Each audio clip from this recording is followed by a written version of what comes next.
तुम्ही पाहत आहात MCN न्यूज मराठी।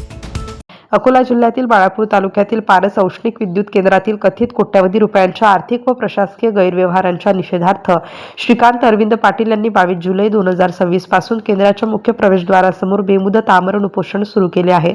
संबंधित तक्रारी व पुरावे वारंवार सादर करूनही प्रशासनाने कारवाई न केल्याचा आरोप त्यांनी केला। उपोषणकर्त्यांनी प्रसिद्धी पत्रकाद्वारे बोगस कामगार दाखवून EPF अपहार, प्रत्यक्ष काम न करता गाळउपशाची कोट्यवधींची देयके, शासकीय जमिनीवरील कथित अतिक्रमण व वीज चोरी तसेच कोट्यवधी रुपयांच्या कंत्राटांमध्ये GST चोरी आणि निविदा प्रक्रियेत अनियमितता झाल्याचा आरोप केला आहे। या प्रकरणी संबंधित कंत्राटदार व अधिकाऱ्यांविरुद्ध FIR दाखल करणे, दोषींना काळ्या यादीत टाकणे, नवीन निविदा रद्द करणे, अनधिकृत अतिक्रमण हटविणे, संबंधित अधिकाऱ्यांना निलंबित करणे आणि कंत्राटदारांचे फॉरेन्सिक ऑडिट करून गैरव्यवहारातील रक्कम व्याजासह वसूल करण्याची मागणी करण्यात आली आहे। MCN न्यूज मराठी करिता अब्दुल साबीर, पारस। मध्ये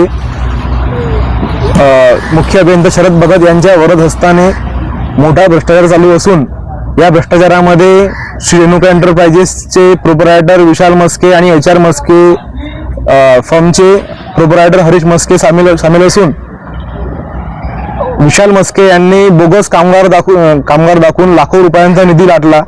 त्यामध्ये HR मस्के जे आहेत त्या HR मस्के यांच्या फर्मच्या नावावरती लाखो रुपयांच्या ऑर्डर झाल्या। जे काम 3 ते 2 लाखात होत होतं ते काम यांनी 50 लाखापर्यंत नेलं। यामध्ये मुख्य अभियंता शरद भगत, उपमुख्य अभियंता संजय कांबळे हे सामील असून यांच्या सहीनिशीत ह्या PO झाल्या, यांच्या सहीनिशीत ह्या बिल पास झालेले आहेत। यांना या प्रकरणाची माहिती होती। मी वारंवार तक्रारी केल्या आणि वारंवार तक्रारी करूनही यांनी कोणतीही कारवाई केली नाही। उलट हे त्यांना अजून ताकद पुरवत आहेत। मला यांच्यापासून तर कोणत्या कारवाईची अपेक्षा राहिलेली नाही आहे।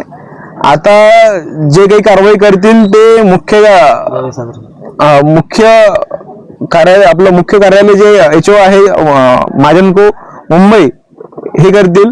त्यानंतर मी या संदर्भात तक्रारी संदर्भात पुरावे सादर केलेले आहेत। पूर्ण पुरावे असून सुद्धा हे अद्यापही यांनी कोणतीही कारवाई केलेली नाहीये।